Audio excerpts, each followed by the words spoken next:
Vamos falar sobre a brecha que Red Bull e Mercedes acharam aí no novo regulamento, falando mais especificamente dos motores a combustão, e a FIA tava quietinha, mas essa semana aí se posicionou perante essa treta toda aí das 5 montadoras do grid. Vamos dar um contexto. Nos últimos tempos, aí, últimas décadas, a Fórmula 1 vem adotando uma estratégia que é mudar o regulamento dos carros de 4 em 4 anos. Para quê? Para promover uma maior competitividade. Além disso, ela ainda implementou o teto de gastos para não acontecer igual acontecia antigamente. Uma equipe, geralmente as equipes maiores, conseguiam muitos patrocínios, muitos investimentos, acabavam trazendo profissionais mais qualificados e também comprando peças mais confiáveis e etc e tal. E aí a gente tinha muitas equipes dominando, ou melhor, poucas equipes dominando, muitas equipes pro fundo do grid e até equipes sumindo. As equipes lá de trás quebravam os carros direto, era terrível demais. E agora, para 2026, a gente vai entrar no novo regulamento.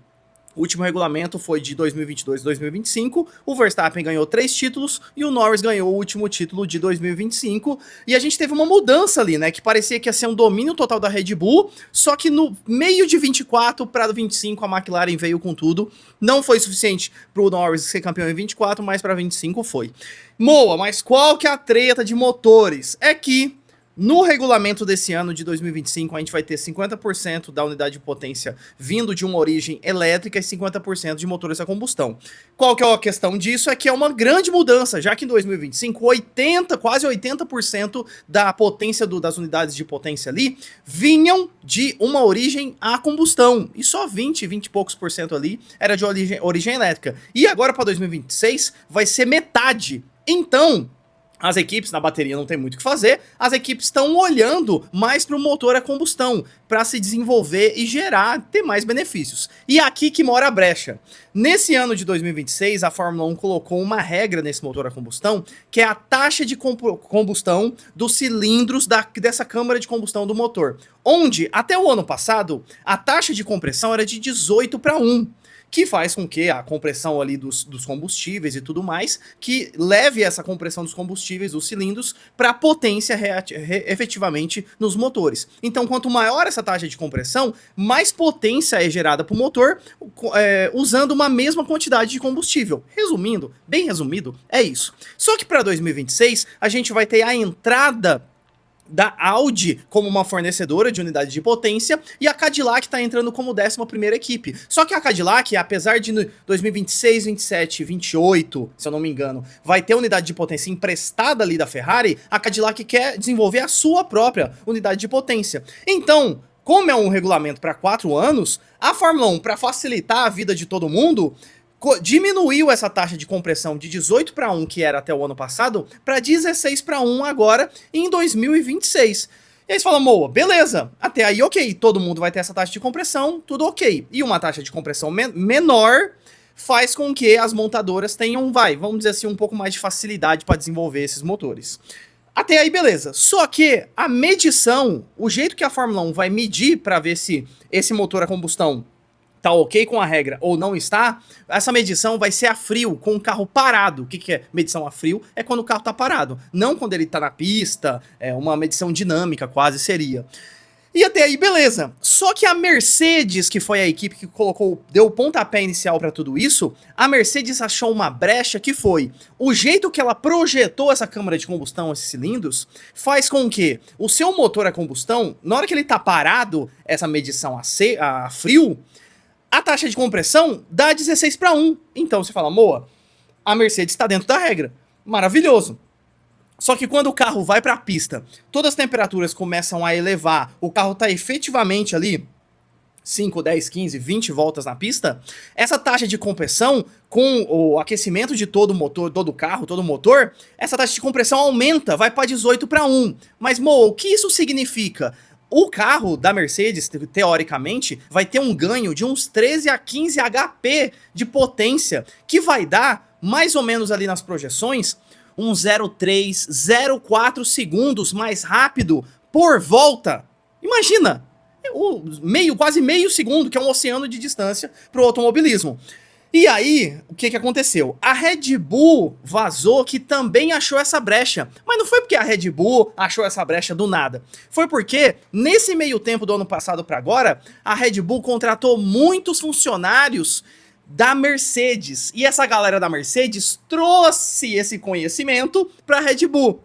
Por isso que são só as duas equipes que acharam essa brecha. E aí isso veio na mídia, fez um alvoroço aí com todo mundo, e as outras 3 montadoras de unidade de potência ali, de motores, ficaram putas com isso, que são a própria Audi, a Honda e a Ferrari. E as 3, encabeçadas pela Ferrari, reclamaram muito pra FIA, falando: FIA, isso não pode acontecer. É foda, né?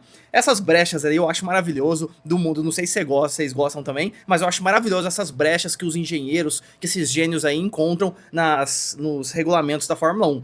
E quem não acha brecha, fica puto, obviamente, e fica pressionando a FIA pra alterar isso. Foi isso que a Ferrari fez junto com a Audi e com a Honda. E até o final do ano passado, a Fórmula 1 não tinha feito nada. A FIA, né, não fez nada. Falou: ó, Ferrari, Audi e Honda, vocês que se virem aí, a medição não vai ser a frio com o carro parado? Então, a regra é essa.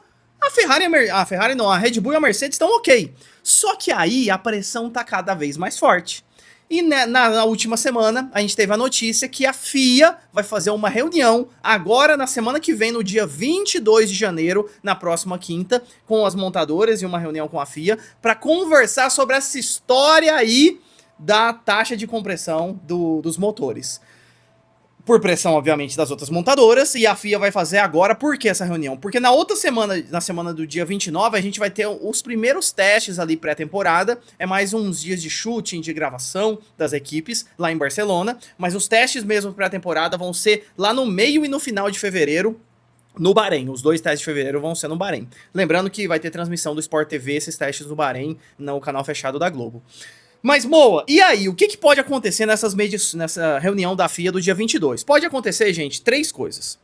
Ou a FIA vai olhar pra isso tudo e vai falar: gente, vai manter a sua posição de dezembro e vai falar: ó, Ferrari, Audi e Honda, a medição vai ser feita a frio. Vocês que se virem e se adaptem. E provavelmente as 3 vão entender como é essa brecha e talvez pra 2026 não, mas talvez pra 2027...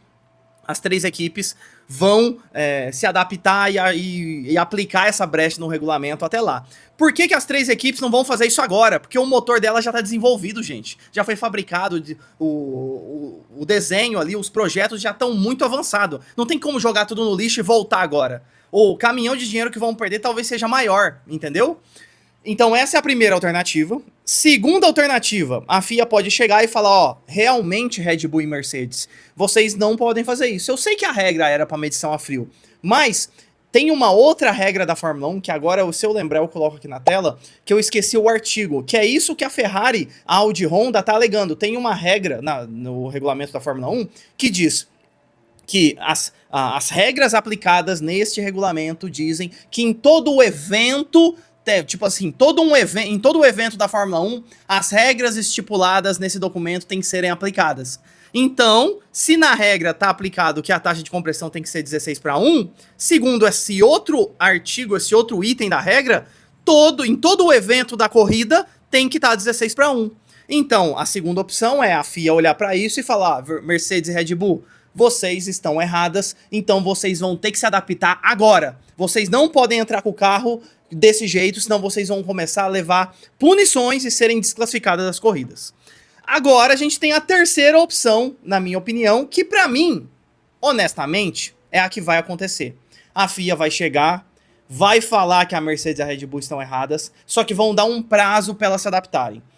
Ela vai falar assim: Mercedes e Red Bull, por esse item do regulamento que eu acabei de explicar, vocês estão erradas, só que a gente vai dar 15 corridas, 10 corridas, 7 meses, ou o ano todo de 2026 para vocês se adaptarem. Então a FIA vai dar um prazo. O ano todo eu acredito que não, mas pelo menos umas 10 corridas ali, eu acho que eles vão dar, porque tá se tratando de uma unidade de potência, que é muito, como eu falei, no caso da Ferrari, Audi e Honda, é muito difícil você jogar o projeto fora e refazer tudo do zero, ainda mais a Mercedes e a Red Bull, principalmente a Mercedes, que tá um tempo achando essa brecha, desenvolvendo e testando, e etc e tal.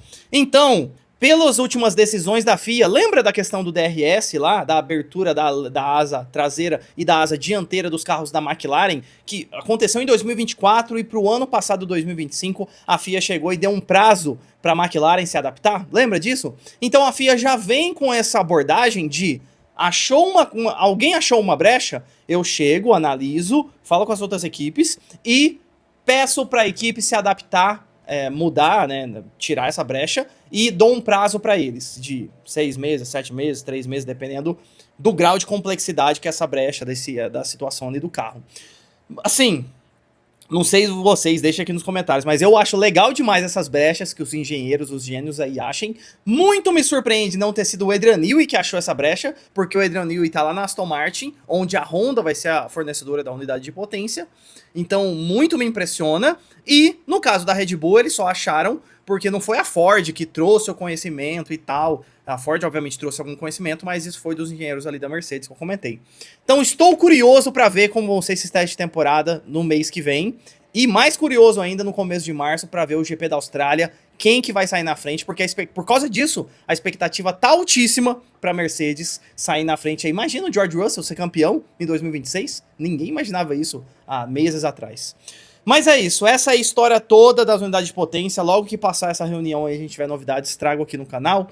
Já aproveita, se inscreva aqui no Reaceleração se não for inscrito, deixa um like se gostou aqui do episódio. É óbvio, deixa aqui no comentário o que você acha que vai virar, qual dessas 3 decisões eles vão tomar, o que você acha que vai virar essa história aí. Então é isso, valeu, falou!